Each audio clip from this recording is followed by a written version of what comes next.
মাস মুহররম মাস। এই মাসে এই 4টি মাস আল্লাহ রাব্বুল আলামিন বিশেষ মর্যাদা দিয়েছেন।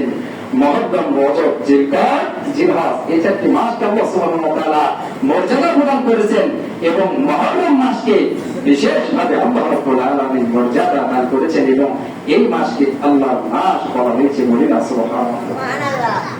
এই মাসে নফল রোজা অন্য মাসের নফল রোজার চাইতে বেশি সওয়াব। বলি না সুবহানাল্লাহ। সম্মানিত ভাইরা আমার, মুহররম মাসে আমরা চলে এসেছি। এই মুহররমের 10 তারিখকে আশুরা বলা হয়। কি বলা হয়? আশুরা বলা হয়। আশুরা বলতে এই মুহররমের ইতিহাস বলতে আমরা কারবালার ইতিহাসকে বুঝি, ঠিক কিনা ভাইরা আমার? কারবালার ইতিহাস এসেছিল এই মুহররমের 10 তারিখে। আমি আগে হাদিসটা বলে দিই। নবী সাল্লাল্লাহু আলাইহি ওয়াসাল্লাম মদিনায় আসলেন।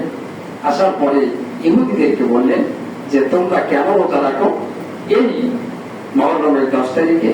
এবার ইহুদিরা বলল যে এই মুহররমের 10 তারিখে আল্লাহ রাব্বুল আলামিন মুসা আলাইহিস সালাতু ওয়াস সালাম এবং তার জাতিকে, ইহুদিদের নবী মুসা আলাইহিস সালাতু ওয়াস সালামকে আল্লাহ রাব্বুল আলামিন নাজাত দিয়েছিলেন, মুক্তি দিয়েছিলেন ফেরাউনের অত্যাচার থেকে, ফেরাউনের কবর থেকে। এবং মুসা আলাইহিস সালাতু ওয়াস সালামকে আল্লাহ রাব্বুল আলামিন মুক্তি দিয়েছিলেন এবং ফেরাউনকে সমুদ্রে ডুবিয়েছিলেন। বলি না সুবহানাল্লাহ।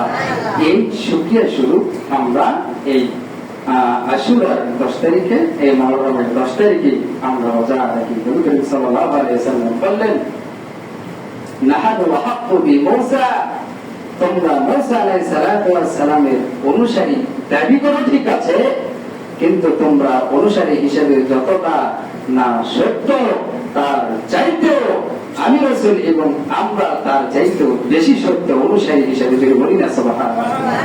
সুতরাং তোমরা যদি মুহররমের রোজা রাখতে পারো তাহলে আমরা কেন রাখতে পারি না? আমরা রোজা রাখার দাবিটা আমাদের আরো বেশি জরুরি, ঠিক কিনা?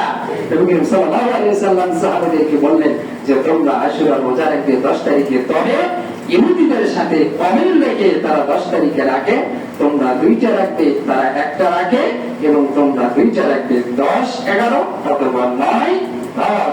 তবে 9, 10 এবং 10, 11 কে বলেছেন 9, 10, 10, 11 নিয়ে আলে ওলামাদের মধ্যে রয়েছে কে বলেছেন সহিহ হাদিস, আবার কে বলেছেন জয়ীফ হাদিস। তবে নবী করিম সাল্লাল্লাহু আলাইহি ওয়াসাল্লাম তিনি যে বছরে ইন্তেকাল করেন তিনি একটাই রোজা রেখেছেন, এই মুহররমের 10 তারিখে আশুরার একটাই রেখেছেন এবং তিনি বলেছেন আগামী বছর যদি আল্লাহ সুবহানাহু ওয়া তাআলা আমাকে জীবিত রাখে তাহলে আমি 9 এবং 10 তারিখে আশুরার রোজা রাখবো। যদি বলি না সুবহানাল্লাহ। নবী করিম সাল্লাল্লাহু আলাইহি ওয়াসাল্লামের চেতনা এটাও আমাদের জন্য সুন্নাত। যদি বলি না সুবহানাল্লাহ। সুতরাং এই হাদিস দ্বারা প্রমাণিত, এই সহিহ হাদিস দ্বারা প্রমাণিত আমাদের অবশ্যই এই মুহররমের 2টি রোজা রাখতে হবে ইহুদিদের সাথে অমিল রেখে। এটা এত গুরুত্বপূর্ণ রোজা, এত ফজিলতপূর্ণ রোজা। নবী করিম সাল্লাল্লাহু আলাইহি ওয়াসাল্লাম বলেছেন যে সিয়ামু ইয়াউমি আশুরা আহতাসিবু আলা আল্লাহি আন ইউকাফিরা আস-সানাতা আল্লাতী ক্বাবলাহু।